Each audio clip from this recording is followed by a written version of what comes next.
here.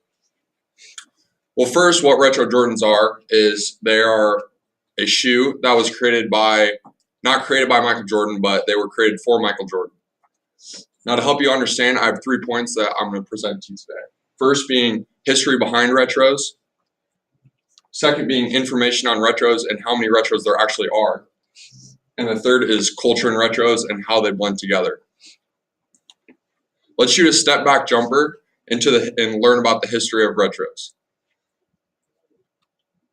The first retro was created in 1985 by Peter Moore. Now, ironically, a lot of people think that retros were created by Michael Jordan because they are his signature shoe, but they were actually, a majority of them were created by a person named Tinker Hatfield. He created 15 of the 13 retros, but Peter Moore actually created the first one.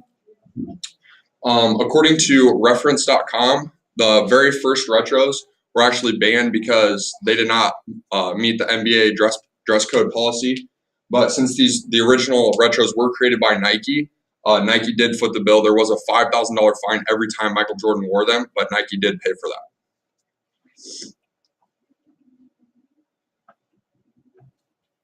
Now let's jump stop our way into the lane of retro information. First, I'll tell you guys basically like the price differentials between a basic retro or a regular Jordan shoe. According to Kixify, basic Jordan shoes start at or below $100, whereas like a retro basically starts anywhere from $200 plus.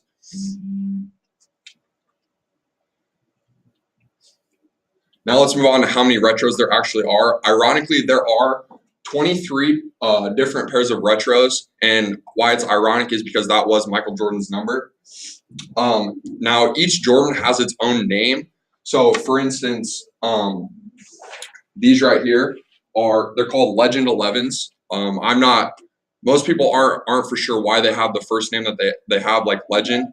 But there are shoes such as like there's called Bread 11s, and Bread 11s, it's based off of their colorway. So Bread 11s would be a black and red colorway.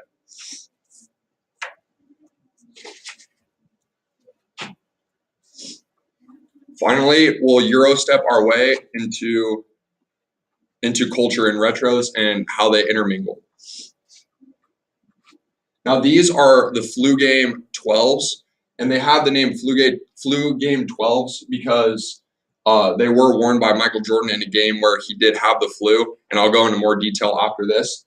But I'm going to talk about culture in retros. And I feel like culture goes hand in hand with money. Society views something, if it's valuable, then they will sell for a lot of money. Now, these retros were sold for $104,000, $765.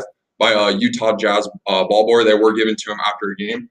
The former highest amount paid for a pair of shoes was $30,070, and it was another pair of Michael Jordan shoes. So now I'm going to give you a little bit more information about why those Jordans were so valuable. So in Game 5 of the 1997 NBA Finals, Michael Jordan came down with a stomach virus. The series was tied 2-2, but after getting the virus, he did decide that he did need to play in that game. He erupted for 38 points and later carried Chicago to their 5th championship. And here's a video of that to give you guys a little bit more insight.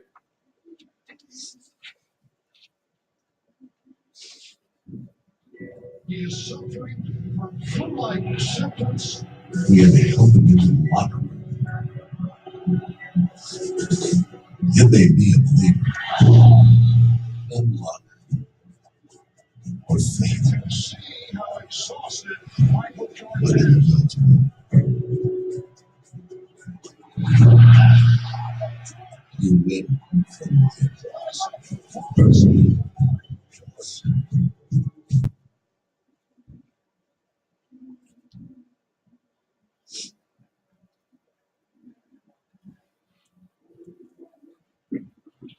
And still talking about culture, I'll be talking about some famous people that do wear retros. As most of you probably know, this is Mark Wahlberg. He's a famous actor, and the colorway he's wearing are the Oregon Duck 5s. The next one is Macklemore, who is wearing the Carmine 6s. And finally Rihanna wearing the playoff 12s. Now I feel like this is an important part because there are, if you look up to someone such as, like, if you're a young girl and you look at Rihanna and you see, you pay attention to everything that she does, first you're going to look at her outfit. If she's wearing something and you notice it, then maybe you're going to want to go out and buy it. And to a lot of people, if you admire someone enough, it's not going to matter how much money that they are, you're just going to buy them. Now for the recap, I talked about the history behind retros, information on retros and how many there are in culture and retros and how they go hand in hand.